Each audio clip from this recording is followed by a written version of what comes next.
नमस्कार, स्वागत है आप सभी का। आप देख रहे हैं इंडिया टेली का डिजिटल प्लेटफॉर्म। आपके साथ मैं हूं मोनिका सिंह और मेरे साथ है राजस्थान ब्यूरो हेड देवेंद्र सिंह। और एक बहुत दिलचस्प मसले पर हम चर्चा करने वाले हैं, डिजिटल राजस्थान की ओर कहीं ना कहीं एक और महत्वपूर्ण कदम। और इसी कड़ी में ये तय किया गया है कि अब जो है पोस्टमार्टम रिपोर्ट और मेडिकल लीगल केस की जो रिपोर्ट है वो हाथ से नहीं लिखी जाएगी। देवेंद्र जी, कितना महत्वपूर्ण कदम है? सबसे पहले तो डिजिटल के लिहाज से ही जानते हैं कि क्या किस तरीके से ये कारगर साबित होगा। देखिए मोनिका जी, ये एक बहुत इंपॉर्टेंट चीज है क्योंकि जिस तरह से मानवीय हस्तक्षेप जो बढ़ता है यानी ह्यूमन इंटरफेरेंस जो बढ़ता है वो क्राइम को कहीं ना कहीं जस्टिफिकेशन के लिए तक पहुंचाने में बहुत ज्यादा डिले का बड़ा कारण है। मतलब 70% जो रीजन होता है वो मानवीय हस्तक्षेप की वजह से डिले होता है, चाहे वो कोर्ट में हो, चाहे वो पुलिस की जांच प्रक्रिया में हो, चाहे वो दूसरे केसेस में हो जो लीगल मामलों से जुड़े हुए हैं। इसमें जिस तरह से मशीन का या एआई का या सॉफ्टवेयर का या कंप्यूटर का इस्तेमाल जिस तरह से बढ़ा है, खासकर पुलिस अनुसंधान में, कोर्ट केसेस में, उसको लेकर कहीं ना कहीं स्पीड अप जो है मामलों के न्याय में, मामलों के ऑथेंटिकेशन में, मामलों की साख बढ़ाने में, वो कहीं ना कहीं कारगर अब तक के जो नतीजे हैं वो सामने आए हैं। मैं आपको पहले पिछले साल कुछ वर्षों पहले जो अशोक गहलोत सरकार में एक निर्णय हुआ था जिसमें जो एफएसएल है उसकी जो एक टीम थी वो हर एक थाना स्तर पर एक एक वैन आवंटित की गई थी और मौके पर एफएसएल के दस्तावेज इलेक्ट्रॉनिक की तरीके से इकट्ठे किए जाने, उनकी जांच रिपोर्ट जैसे देने वाले काम की शुरुआत की गई थी। उसकी वजह ये हुई कि पॉक्सो केसेस में ज्यादातर मामलों में अगर गवाह पलट भी गया, मुख्य गवाह पलट गया, तब भी कोर्ट ने उन एफएसएल के सबूतों के आधार पर अपराधियों को दोषी ठहराया है। तो ये बहुत इंपॉर्टेंट। और सेकंड स्टेज जो अब राजस्थान में 1 फरवरी से लागू होगी, वो कहीं ना कहीं एक पोस्टमार्टम रिपोर्ट जो होती है उसमें मुख्य तौर पर अब किस तरह से बॉडी के अंदर रिएक्शन हुए, डेथ के वजह क्या हो सकती है और कौन कौन से रीजन इसमें सामने आते हैं, वो एक तरह से नेचुरल तरीके से पता लगाने के लिए जो डॉक्टर्स या मानवीय हस्तक्षेप जो मेडिकल स्टाफ की ओर से होता था, वो अब लापरवाही बिल्कुल खत्म हो जाएगी। दूसरी पेंडेंसी जो लगातार मेडिकल पोस्टमार्टम रिपोर्ट को लेकर अदालत में पेंडेंसी करना, कोर्ट में, थानों में सबमिट करना, उसके लिए भी लोग स्टाफ जो है बार बार परेशान होता रहा, आपस में कन्वर्सेशन बार बार होते रहे। कई कोर्ट के मामले ऐसे हैं, तकरीबन 30 से 32% मामलों में मैंने कुछ सुना है कि ऐसे मामलों में पोस्टमार्टम रिपोर्ट भी डिले होने की वजह से जो जो चार्जशीट है वो फाइल नहीं हो पाई। तो ये बहुत बड़ा इशू है। इसको लेकर कहीं ना कहीं एक उम्मीद की दर्ज की जानी चाहिए कि जो अदालतों में केस जो सालों तक लटके रहते हैं वो कहीं ना कहीं तेज आएंगे। अच्छा और पुलिस देवेंद्र जी, कहीं ना कहीं करप्शन पर भी लगाम लगेगी, हेर फेर में भी लगेगी कि कई बार होता है कि कुछ केसेस ऐसे होते हैं जिसमें जो इन्फ्लुएंशियल लोग हैं उनकी इन्वॉल्वमेंट होती है। अब उन लोगों की इन्वॉल्वमेंट है जिनका भाई रसूख है, जिनका दबदबा है, तो कहीं पैसे ले देकर वो कई बार इस तरीके की अगर हम देखें छेड़छाड़ या खिलवाड़ करवाते होंगे रिपोर्ट्स में। तो अब उन चीजों पर भी कहीं ना कहीं कंट्रोल होगा या फिर ये समझे हम कि पूरे तरीके से खत्म हो जाएगी? देखिए, खत्म तो नहीं होंगी क्योंकि जो प्रभावशाली लोग हैं वो अभी भी सिस्टम में है और उनके लिए, लेकिन हर एक आदमी को जो भी थोड़ा बहुत प्रभाव रखता है उसका इस तरह की छेड़छाड़ करने की जो संभावना है वो 0% हो जाएंगी। यानी प्रभावित करने की जो क्षमताएं हैं वो अब तक 90% तक जो है मामले वो कम हो जाएंगे। एक उदाहरण आपको छोटा सा एक्सीडेंट केस को लेकर देता हूँ। अगर कोई आदमी शराब पीकर एक्सीडेंट में मरा है और डेड बॉडी में उसके साइन बता रहे हैं कि उसने शराब पी हुई है, तो मेडिकल डॉक्टर के सामने बहुत आसान विकल्प था कि वो ये लिख सकता था ताकि उसकी डेथ क्लेम मिल जाए, ताकि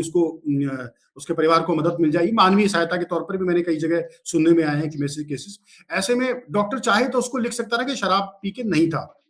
जो मृतक था। लेकिन कई मामलों में जब एक्सीडेंट होता है तो अपन बड़ी गाड़ियों को जिम्मेदार ठहराते हैं, छोटी गाड़ियां शराब पी के अगर गलती है तो भी छोटी गाड़ी की गलती नहीं मानी जाती, बड़ी गाड़ियों की गलती मानी जाती है। ऐसे में अगर इस तरह के केसेस आएंगे तो कहीं ना कहीं जो लापरवाह लोग होंगे जिनकी वजह से बड़े एक्सीडेंट होते होते रह गए, ये बड़े बड़े एक्सीडेंट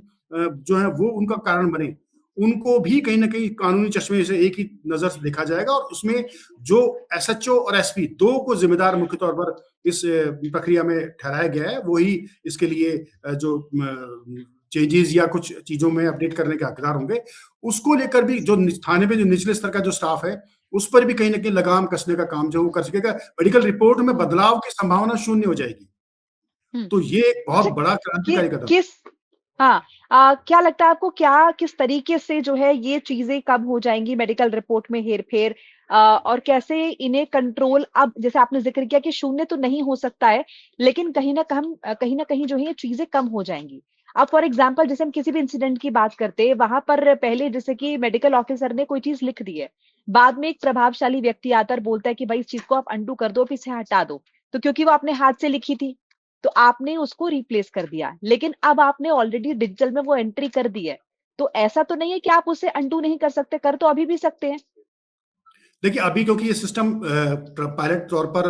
कुछ जगह पे इस्तेमाल हुआ था, तो उसके रिजल्ट्स संभवतः पॉजिटिव रहे होंगे और इसीलिए 1 फरवरी से राजस्थान समेत संभवतः और अन्य प्रदेशों में भी ये सिस्टम लागू हो रहा है, क्योंकि इसमें सुप्रीम कोर्ट और हाई कोर्ट में भी इस तरह की जो प्रक्रिया है, उसमें आधुनिकीकरण की जो प्रोसेस हैं, आदेश हैं, दिशा निर्देश हैं, वो आए हैं। ऐसे में जो बदलाव की संभावना हो सकती है, वो बहुत सक्षम स्तर पर परमिशन लेने के बाद ही हो सकती है। जैसे फ़ोन सर्विलेंस की एक छोटी-सी बात करें हम, तो फ़ोन सर्विलेंस पहले कांस्टेबल जो थाने में कांस्टेबल हुआ करता था, वो किसी को भी के फ़ोन को सर्विलेंस किया जाता, और भिवाड़ी में जब एसपी का फ़ोन सर्विलेंस पे लिए जाने की बात जब सामने आई, तो पुलिस अधिकारियों को ये बात पता लगा कि निचले स्तर पर उनकी उनके नाम पर जो निचला स्टाफ है, थाने का स्टाफ, वो कितनी धांधलियाँ कर रहा है या कितनी मनमानी कर रहा है, उस पर रोक लगाई गई। ऐसे ही जब इस पूरे मामले में एसपी और एसएचओ को जिम्मेदार ठहराया गया है, तो कहीं न कहीं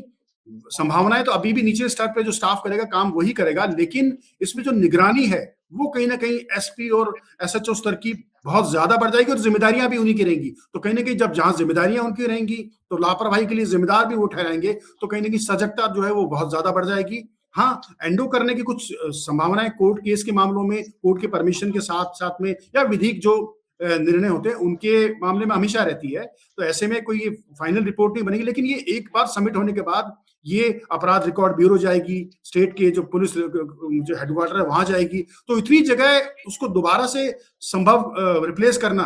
बिना विधिक प्रक्रिया के पॉसिबल नहीं हो पाएगा।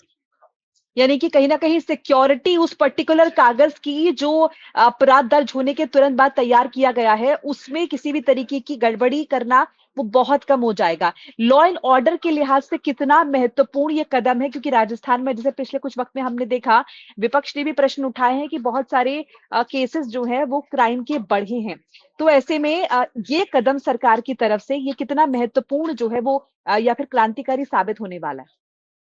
देखिए, सबसे बड़ी लॉ एंड ऑर्डर के मामले में जब पुलिस किसी भी 2 समस्याएँ पिछले कुछ सालों से राजस्थान के सामने आ रही है, राजस्थान पुलिस के सामने आ रही है। इसके बाद एक कानून भी बनाया गया है कि लाशें किसी की और मौत हुई है, तो परिजन जो है लाश सड़क पर रखकर उसका प्रदर्शन करते हैं, मुआवज़े की माँग करते हैं। ये अक्सर आपने भी देखा होगा, उसको लेकर राजस्थान की पिछली सरकार में कानून भी बना था, लेकिन उस कानून की इम्प्लीमेंटेशन को लेकर कहीं न कहीं दिक्कतें हैं, वो सामने आई थी। तो ऐसे में लॉ एंड ऑर्डर के लिए ये जब मैंडेटरी होगा, तो कहीं न कहीं अफ़सरों के लिए भी ये लागू करना एक तरह से अनिवार्य हो जाएगा, और ऐसे में उनके लिए ख़ासकर जो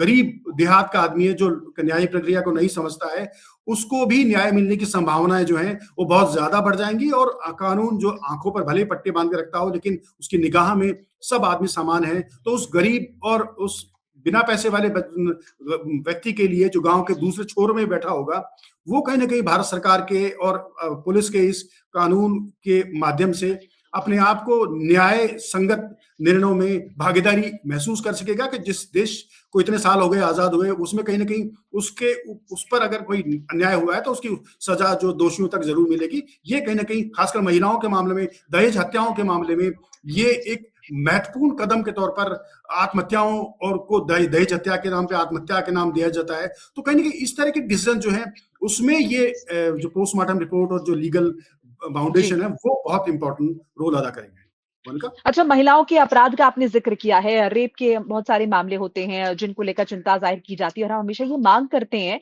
कि आखिर ये कोर्ट प्रोसीडिंग स्पीड अप क्यों नहीं होती, तेज़ी से क्यों नहीं काम कर रही होती? सो आपको लगता है कि अब चूँकि डिजिटल हो जाएगा ये सब कुछ, तो कोर्ट प्रोसीडिंग भी तेज़ चलेंगी? यानी कि कई बार होता है कि भई पीएमसी हो नहीं पाई है, इसलिए आपने सुनवाई टाल दी, सुनवाई टल गई या फिर वकील ने वक़्त माँग लिया। तो कहीं न कहीं उस पर भी एक इम्पैक्ट पड़ेगा? देखिए, अभी तक के जो आंकड़े मैं मोटे तौर पर देख पा रहा हूँ, उनमें 50% जो बच्चों के साथ जो अपराध होते हैं, वो मामलों में 50% बढ़ोतरी होगी स्पीड अप मुकदमों के निर्णय लेने में। और मर्डर और इस तरह के जो मामले हैं, एक्सीडेंट में डेथ के मामले हैं, उसमें भी कहीं ना कहीं कोर्ट के सामने ये क्लियरिटी होगी कि आखिर मौत की बड़ी वजह क्या है, प्राकृतिक वजह है या मानव जनित वजह है, या आदमी ने कहीं ना कहीं उस सर्कमस्टांसेस को क्रिएट किया है। तो जब सर्कमस्टांसेस कोई व्यक्ति क्रिएट करता है और नेचुरल डेथ से किसी की डेथ होती है, तो दोनों के चेन ऑफ सीरीज में, चाहे वो शरीर में हुई हो, चाहे वो उस घटना टाइम के बाद हुई हो, उसमें बहुत परिवर्तन आता है। और ऐसे में जो कंप्यूटर जनित इस रिपोर्ट का या एआई का या जिस तरह के आधुनिक तकनीक का इस्तेमाल एफएसएल के माध्यम से भी किया जा रहा है, उसका कहीं ना कहीं कोर्ट के मामलों में, कोर्ट निर्णय लेने के मामले में बहुत ज्यादा बड़ा इंपैक्ट इसका पड़ेगा। और स्पीड अप भी होने की संभावना है, वो 50% तक बढ़ाए जाने की बात, ऐसे मेरे कानूनी वक्ताओं से जिनसे मेरी बात हुई, उनका मानना है कि 50% तक बढ़ सकती है। तो ये बहुत क्रांतिकारी कदम है जिसको हम बहुत सामान्य वे में ले रहे हैं, लेकिन क्योंकि हम अब इस डिजिटल प्लेटफॉर्म में बहुत जिम्मेदार प्लेटफॉर्म है और हम लोगों तक ये बात, आम देहात तक ये बात पहुंचाना चाहते हैं कि ये बहुत जरूरी कदम है जो आपके लिए उठाया गया है, और जो हम, जिसकी हम कुछ पॉइंट्स को हम डिस्कस कर रहे हैं, लेकिन और बहुत सारे पॉइंट्स हैं जो इसके लागू होने के बाद दिक्कतों के तौर पर सामने आएंगे या अचीवमेंट के तौर पर सामने आएंगे, और उसमें बदलाव की भी आवश्यकता होगी। तो वो संभावना भी हमेशा रहेगी। मोनिका, अच्छा, 1 तारीख से ये जो है लागू हो रहा है, तो क्या इसके लिए तैयारियां पहले ही शुरू हो चुकी हैं? प्रशिक्षण देना और इस तरीके की तैयारियां, ट्रेन करना और ये यूज्ड टू कराना, ये तमाम जगह पर ये सर्कुलर पहुंचाना, क्या ये सारी चीजें शुरू हो चुकी हैं? बिल्कुल, इस पर भी कहीं ना कहीं शंकाएं आशंकाएं जो है मेरी भी हैं और बाकी कानून वेदों के जुड़े भी, क्योंकि डॉक्टर्स के पास में सबसे पहले तो जो बड़े हॉस्पिटल हैं वहां तो मेडिकल रिपोर्ट, पुलिस, कंप्यूटर वगैरह सब चीजें सिस्टम होगा, लेकिन जो छोटे हॉस्पिटल्स हैं जहां पोस्टमार्टम की सुविधाएं हैं, खासकर प्राइवेट हॉस्पिटलों में तो फिर भी है, लेकिन जो छोटे जिसको एसडीएम लेवल पे हॉस्पिटल है, उन पर डॉक्टर्स को प्रशिक्षण है कि नहीं। डॉक्टर्स कई जो पुराने हैं उनका कंप्यूटर पर इस तरह की चीजों को स्टाफ प्रशिक्षित है कि नहीं, और किस टर्म को मेडिकल टर्मिनोलॉजी में किस वर्ड को किस तरह से इस्तेमाल किया जाता है, उसका क्या कोई दूसरा मतलब तो निकलता है, उसको लेकर भी प्रशिक्षण संभवतः हुआ होगा। लेकिन धीरे धीरे जैसे जिस तरह से जो नया कानून लागू हुआ है उसमें प्रशिक्षण थाने स्तर तक पहुंचने में वक्त लगा है। तो अब जब अमित शाह यहाँ आए तो उन्होंने कहा कि भाई उस समय ऐसा आएगा कि देश का हर एक थाना जो है वो अपने इस कानून को बहुत अच्छी तरह समझेगा और उसको सिस्टम की भावनाओं को आगे बढ़ते हुए मामलों में जो कमी आएगी, कानूनी मामलों के स्पीड अप होने में जो टाइम की कमी आएगी, वो एक बहुत बड़ा रोल अदा करेगी। तो ये एक शुरुआत है, और शुरुआत के साथ साथ में जो गलतियां, जो प्रशिक्षण में खामियां हैं उसको दूर भी किया जाएगा, और साथ में इसको स्पीड अप आने में भी टाइम लगेगा। लेकिन वक्त ये जरूर है कि ये बहुत क्रांतिकारी कदम है और इसको आगे बढ़ाए जाने की नितांत आवश्यकता पहले काफी समय से महसूस की जा रही है। बिल्कुल देवेंद्र, हम लगातार देख भी रहे हैं कि डिजिटली कितना स्ट्रांग सब कुछ हो गया है। अब तो इनफैक्ट हम अगर देखें तो कैश का हम इस्तेमाल कहाँ करते हैं, हर जगह यूपीआई काम करता है, और ऐसी अलग अलग चीजों में देख रहे हैं। आप इस वक्त जयपुर में हैं, मैं दिल्ली में हूँ, और हम यहाँ पर बात कर रहे हैं, ये भी डिजिटल का एक बहुत बड़ा करिश्मा है। और किस तरीके से हम देख रहे हैं कि मानव हितों के लिए इसका इस्तेमाल हो रहा है, गवर्नमेंट्स इसको यूज कर रही हैं ताकि जो कानूनी मामले हैं, आपसे जुड़े मामले, हमसे जुड़े मामले, उनका जल्द ही निपटारा हो पाए, और लॉ एंड ऑर्डर की स्थिति में भी कहीं ना कहीं एक बड़ा क्रांतिकारी कदम होगा, जैसे कि हम लगातार डिस्कस कर रहे थे। शुक्रिया देवेंद्र आपका जुड़ने के लिए और तमाम जानकारी साझा करने के लिए। तो फिलहाल इस प्रोग्राम में इतना ही। दीजिए इजाजत, नमस्कार।